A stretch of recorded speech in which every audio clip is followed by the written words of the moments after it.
All the noise is pointing towards Use Paquetá joining Manchester City in the summer. Stick with me until the end of the video for the reasons why that is not quite the case. But until then, I explore why his tactical flexibility is exactly what United need to start the rebuild. David Moyes has used Paquetá in a double pivot, as a 10, one of 2 8s, on the left and even as a 9. His versatility has allowed him to demonstrate his efficiency in all thirds of the pitch, with and without the ball.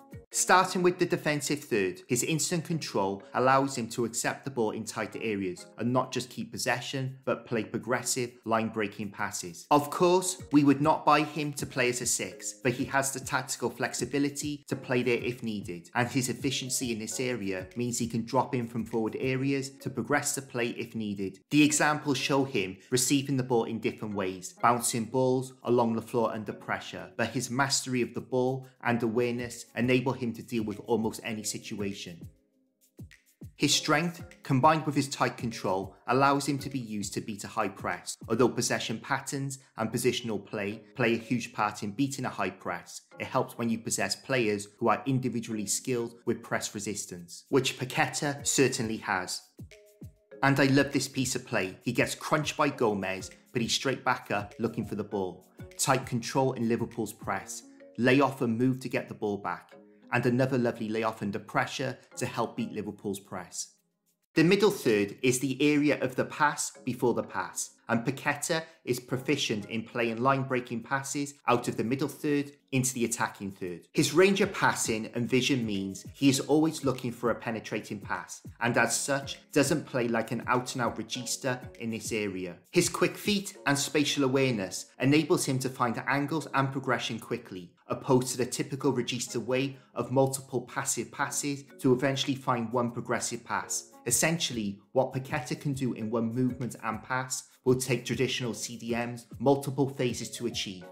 I said this is the area of the pass before the pass, but Paquetá has the capability to create big chances and assists from the middle third. This is an absolute peach of a pass from Paquetá to Bowen, who doesn't read the flight of the ball. This is a fantastic reverse ball to Kudus, which ended up as an assist.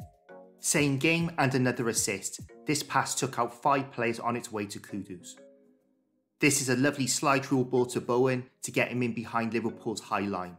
This is against us, and this is a lovely weighted pass to Kudus for the second goal. It's difficult to explain just how difficult this pass is. The weight and accuracy is sensational. The position of this player is what makes this difficult. He has cut off what would be a simple ball along the floor to Antonio, so Paquetá puts the putter away and gets the pitching wedge out.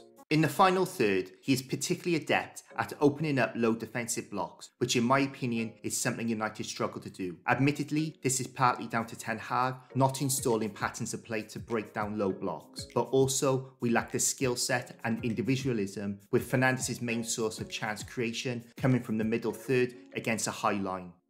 Here is great control. This player thinks he is getting to Paquetá, but it's an instant, beautifully weighted lob to Scamacca. This against us was genius. This outside of the boot, half volley clip over our defensive line, perfectly into the path of Bowen, is world class. The quality of Paquetá's crossing stood out to me as a major strength when doing this analysis, and is clearly another avenue in which he can open teams up in the final third. He's got a wand of a left foot that can whip balls in with pace, but with subtlety and finesse also. The clips show a variety of left foot crosses, right foot crosses and dinked crosses. Højlund has been starved of service from wide areas, and he would benefit massively from this type of service. Another aspect of his game that came to light during this analysis are these give and goes. He likes to pop a pass off, then explode into the space to get the return. This is something Steven Gerrard was the king at. It isn't that level, but very effective at opening the picture. Like Gerrard, it's his power running that gets him into the space before the player tracking his runs. This was the best one against Liverpool. He plays the ball into Antonio and carries on his run to get the ball back.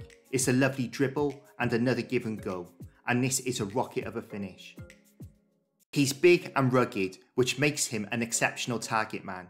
He can act as a reference point to hold up play, bringing in players running off him, or even progress on his own. He's capable of taking body contact without getting out-muscled, and once he has defenders pinned, it's very difficult to get the ball off him.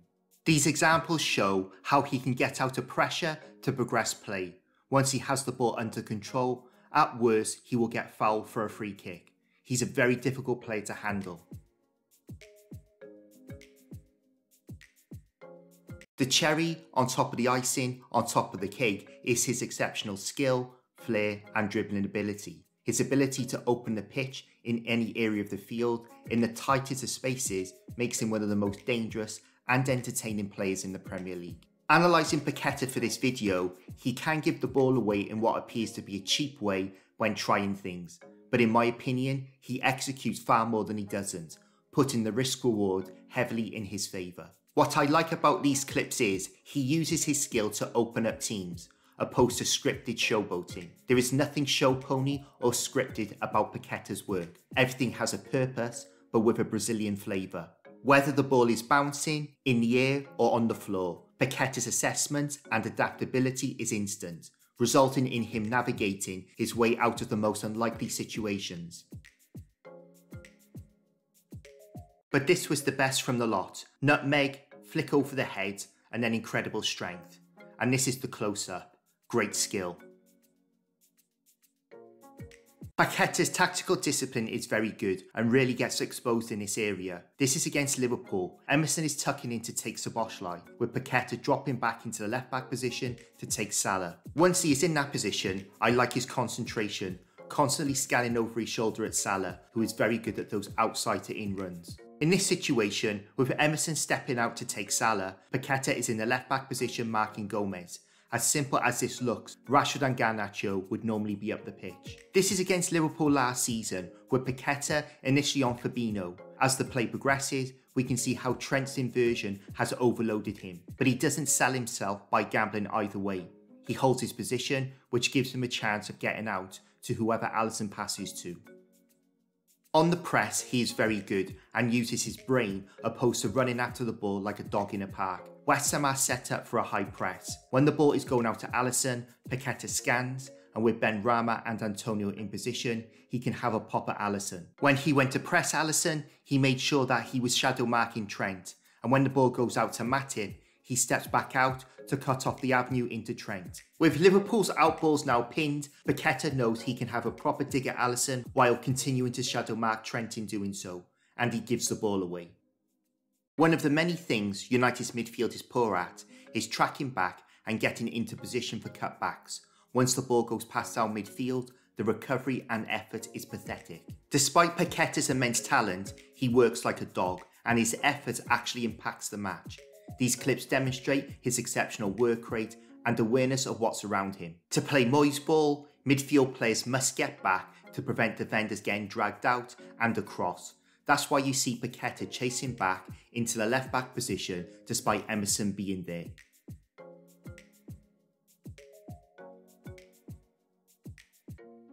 I want to focus on a few examples. This is from a West Ham corner, and as Robertson is about to clear, Paquetá is just behind the ball. That clearance went to Salah, and here we can see how quickly Paquetá got back to win the ball. This is a type of situation we are really poor at dealing with. Midfield recovery once the ball goes past it. Here we can see Paquetá starting to track Szoboszlai, and he goes all the way back with him. Yes, midfield players from other sides do track back. The ball is past Paquetá, and the work rate and speed of recovery is exceptional. Our midfield just don't do this, and why City think he can play for them. This is Paquetá's position when the ball gets switched out. Now look at how he has dropped back in to track Sabitzer's run into the box. For someone with immense technical ability and flair, he is happy to put his foot in and actively seeks physicality. Defensively, in terms of winning the ball back, I wouldn't have him in the same league as De Bruyne or Mane, but he is good and will never be found wanting for physicality, commitment and bravery. He's a big guy, and it's great to see him using his physicality to dominate opponents despite being a flair player. And even when he gets bumped and knocked down, he's back up, looking for the next jewel. Physical dominance is something United lack in midfield. Paquetá can certainly help improve that. He can overcommit on tackles at times and give fouls away, but at least he lays the glove on opponents. And because he is a flair player, he tends to escape getting yellow cards for fouls others would get for similar offences. So, how could United use Paquetá? The first option is to use him as a 10, and because of his tactical discipline, defensive qualities and work rate, he can easily drop back between the double pivot and won't be the liability Fernandes is from that position without the ball. But my preferred option is to use him on the left. As I highlighted, he is an excellent crosser of the ball, which will give Højlund the type of service he is craving. But he doesn't have to stay on the left. He can have license to come inside into a 10 position. You can then push the left back up to provide the width, then use a midfield player in this false left back position. This is a system Leicester City used to get Maddison infield from the right.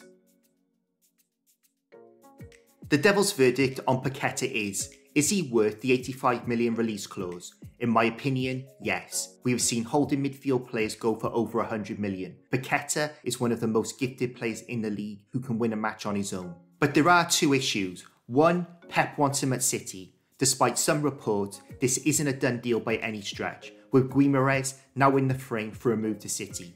Two, he likes a bet, and until that investigation has been concluded in his favour, any move for Paquetá will be on hold. This signing is probably more of a pipe dream, but United have the money to get the deal done, and with United's new infrastructure taking place, this is an opportunity for them to sell the P word to him. Barada would have been heavily involved in trying to get him to City last season and brings that inside knowledge on the deal to United, just as Peter Kenyon took inside knowledge on Robben and John Obi Mikel to Chelsea. So I actually think there is an outside chance this deal could happen. Thank you for watching, and I'll see you in the next one.